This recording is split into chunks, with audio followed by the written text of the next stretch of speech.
Day one in Canada, and there's no McLaren at the top of the timesheets in FP1 or FP2. A little bit unusual, perhaps, and are the title leaders under threat over in Montreal? Tim Kraaij, GPblog, is here, and we're going to go through that a little bit. Well, Russell is at the top, the fastest driver of the day, and Max Verstappen topping FP1, the Mercedes driver topping FP2 later, Tim.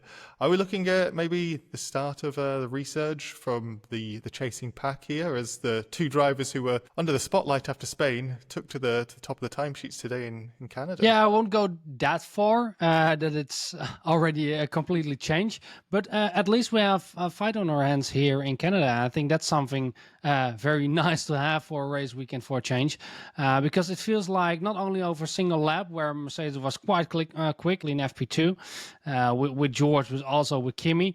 They were both very quick. McLaren seemed to struggle a little bit, changing a lot with the front wing, with the supposedly mermaid attachments to their front wing that they were called by F1 TV reporters. But Mercedes seemed quite quick in short run, but also in the long run. And same for Max Verstappen, who had a tricky late night session European times for FP2, but was very quick in FP1. They made a change, Helmut Marko said after the session, that didn't work out that well. That also shows again that the working window of that RB21 is very narrow. The long run from Max Verstappen was quick as well. I looked over at the numbers. On average, we have 4 drivers on the same time. Both Verstappen, Norris, Russell and Antonelli did a 1:16.5 as an average time over multiple laps, where the Mercedes boys made the biggest impression because they did it over 11 laps. Bradley Lord did the honors of talking to the press, the press officer or the head of comms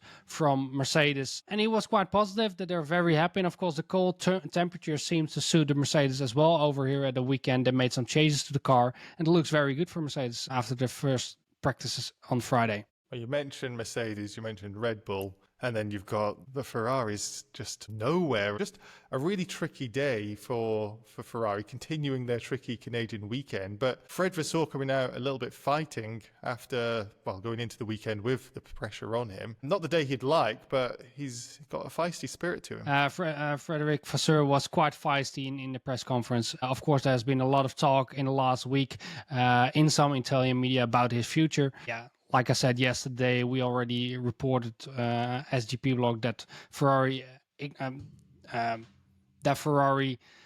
denies all the speculation that is out there. That's not true, that they want to go ahead with Frederic Vasseur. Lewis Hamilton and Charles Leclerc said something of the same lines yesterday already. And Frederic Vasseur was very, very pissed during the press conference. He didn't want to speak a lot about it, but was talking about everything that's happening behind scenes, and that it's not helping Ferrari to perform. And that's something that he hopes that Italian media sees as well, that they are hurting the team at the moment. That's what Frederic Vasseur described it during the press conference, that some Italian media are hurting the team by really putting people on the spot. And not only Frederic Vasseur, who said he is okay with it, but more the people behind the scenes, talking about people from Aero, talking about people on engineers, race engineers, that they have families, that they have private lives as well, and that there are on constant scrutiny from the Italian media, and he wasn't that pleased. I think it was a good talk from Frederic Vasseur. Always get a little bit edgy when they go full fight with media, because especially with Italian media, it is part of being at Ferrari, and it's not up to media and to fans to support a team or a driver. It's up to the team to perform and get those fans and those media behind them. That's the way it should work. And yeah, I'm not always a big fan of managers trying to turn that around, but I liked his spirit because normally he's quite flat. He makes a lot of jokes, but he was quite feisty, and I really like that about Fred during the presser. Yeah, feisty from Fred in the press conference, but the team will have to be really feisty for Saturday for qualifying, because they're not going to have a lot of data to go on from their Friday running in Montreal. Leclerc crashing really early in FP1, and then the team having to not use the car for FP2. So Leclerc crashes out. Hamilton is a Montreal specialist, but that's a lot of work for Ferrari to work on for just having one car in essentially most of Friday. Yeah, the most horrible scenario for Ferrari happened when Charles Leclerc crashed in FP1, of course. I'm always a little bit disappointed in Charles, because you feel there's so much potential in him to be a very, very great driver, but there's always a few of these moments during a season, and this was another one where it just feels like a brain fart. And after the crash, he's very critical of himself over the board radio already, reflecting on what the mistake was he made, because it was FP1. It was quite early in the session.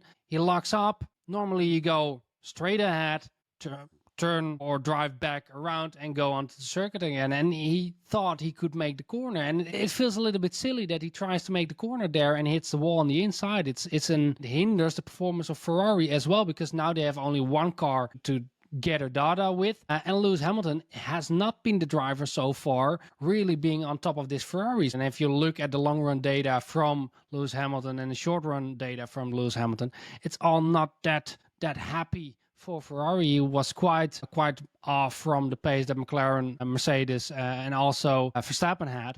Maybe they can turn things around for tomorrow, but it will be quite hard to get that done. This I am stupid quote from a few years ago in Baku. He seems to come back to haunt him with these sorts of issues. Let's go on to some more feisty talk. This feisty talk between Max Verstappen and Ted Kravitz, Sky Sports pit lane reporter. A little bit of a misunderstanding potentially, but Max showing that he's very much a team player, defending the team when Ted was mentioning a single person at the outfit that was responsible for Spain. I have to say, I agree with Max in this instance. Ted Kravitz really singling out Stephen Knowles, the new sporting director that replaced Jonathan Wheatley at Red Bull Racing. Ted specifically frames his question in a sense that he asked Max to respond on the mistake that Stephen Knowles, at least Ted insinuated that Stephen Knowles was the one making the mistake of telling Gianpiero Lambiase to tell Max Verstappen to give the position back to George Russell. And Max didn't like that question because he was like, yeah, I don't want to single out one person. We are a team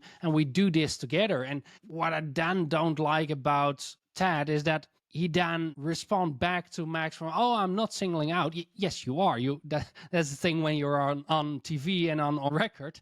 You are recording there. And the question was quite clear. And he was singling out that person. And Ted afterwards came back with a reaction that he didn't want to single out, but that he tried to come up with an excuse for Max Verstappen to why he was frustrated in that race. Because first of all, the first question to Max that Ted asked was waved away a little bit by Max. He didn't want to talk again about the incident. So Ted tried a different approach, but I think he missed the right angle there and stepped on the toes of Max, who didn't like the question. And it's, another addition to the long-standing feud that we have between Sky Sports, especially Ted Kravitz and Max Verstappen / Red Bull Racing. Tricky from Max and tricky from a lot of drivers out on the track today. There was a lot of spins on this temporary street track where there's not many cars going around. A lot of drivers going around, but one of the ones who probably doesn't want to hit the wall and wasn't even spinning but going a bit wide, Lance Stroll, the home hero, coming back after missing the Spanish Grand Prix and then breaking his suspension quite dramatically going out of the chicane. It's not the best return to action for Lance Stroll, and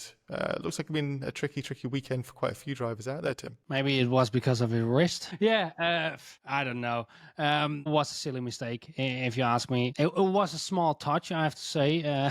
I've seen cars hold on better after a touch like this, so he maybe was a little bit unlucky there as well. But yeah, one of the silly mistakes that we've seen during FP1 and FP2, because we've seen a lot of spins, a lot of drivers going in circles. Especially Franco Colapinto had some issues again, and not only with spinning but also with pace. But that's a whole other topic.